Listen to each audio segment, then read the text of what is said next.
All right, this question says, during the winter, if the low temperature outside is X degrees Celsius, the daily cost to heat a building can be determined using the function f of x equals 5 times 1.3 raised to the negative x power. Find and interpret the given function values and determine an appropriate domain for the function. Round all function values to the nearest hundredth. Following these questions, you will be asked sort of three calculation style questions. Generally, what I've noticed with all of the various formats here, you'll be first asked to substitute in a negative value for x. Then typically they've been giving me positive values for x in the second calculation portion here. And then in the third calculation portion, they've been giving me something that is not an integer. So, but it has been typically like one decimal place or something like that. So they're giving me a decimal or fraction here. The purpose of those three different calculations, the reason they're asking you to do so much, is they are trying to get you to understand the domain. Remember that domain is the set of x values that you're allowed to plug in, or essentially the appropriate values that x could take on in this very specific scenario. So before you even do any calculations, think about the meaning. What is my input? My input is being represented by the letter x. What does it tell me that the x is? It is degrees Celsius. Now think about that. Can the degrees Celsius be something negative? Yeah, you can be in Alaska or something and it's super cold. So you end up with negative x values. Think about whether or not it would be a decimal. Can you have something, can it be like 32.5 degrees outside? Well, yes, in general, measurements, things that measure time, things that measure temperature, things that measure distance or length, those kinds of things are typically continuous values. You can have the value of 1, the value of 2, and you could connect those dots. It will include the ones in between, all the decimals, all the fractions, rational, irrational numbers, all of those things in between. So this would be a continuous thing that I'm looking at here. Okay, so now on to the calculations. My suggestion for you to save some time is to utilize the actual calculator that is built in to Desmos itself. So if you have not been using that, on the left-hand side of your screen, there is a calculator available. You just have to click it on the left-hand side. And then once you open the calculator, I suggest actually like using this to type out the template of the function, because you're going to have to plug the values in 3 different times. So you might as well just have it all set up as needed. So then I typed in the first part of it, and then I need to be up in the exponent, and I will be typing in a negative and then an x value. Oops.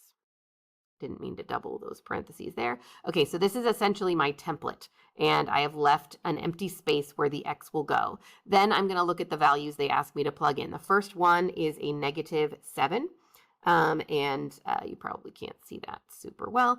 So my value, my result to the nearest hundredth, which means 2 decimal places, is 31.37. I would not round up because the first number that I'm cutting off is a 4. You round up for 5 and above. So it would be 31.37. So 31.37. And my personal preference is to go ahead and do those other calculations now. So now I'm going to take off that subtraction or that negative value here, and the result of that is 0.796. The first number I would be cutting off here is a 6, which means I should be rounding up the 0.79, and that would give me 0.8, 0.8 or 0.80, however you want to write that. And then the last one is a 9.5. Plug that one in, and my result was 0.41, and that does not get rounded up because the first number I'm cutting off or leaving off is the 3.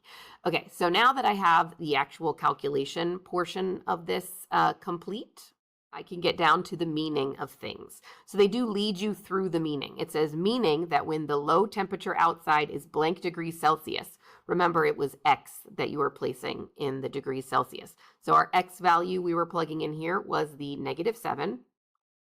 And then the y value was the result, which was 31.37. 0.37. That was the output. And then you have to think about whether or not this value makes sense. In general, we actually kind of discussed it already. We can have negative values for degrees outside. So it does make sense in the context of this problem. The next one, the input value was a 7, so that was representing degrees Celsius. The output dependent variable was 0.8 or 0.8.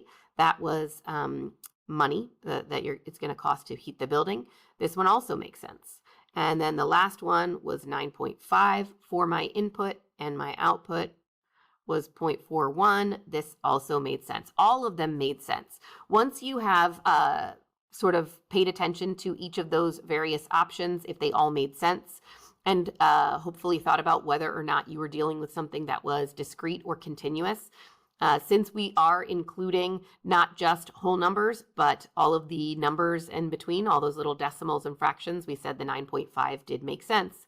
That means we're going to be selecting from these top 3 options. These are the options you would utilize for something that was continuous. If you had a discrete set of numbers where you're sort of skipping over all the decimals and fractions, you'd be picking from the bottom 4. So we are continuous here because we can have 0.5 of a degree. And so I am going to pick either all real numbers, which would include the negatives, or non-negative real numbers, that would include 0, or a very specific set of real numbers, and just like between an upper and a lower boundary there. So I don't have any additional restrictions. It could be negative, it could be positive.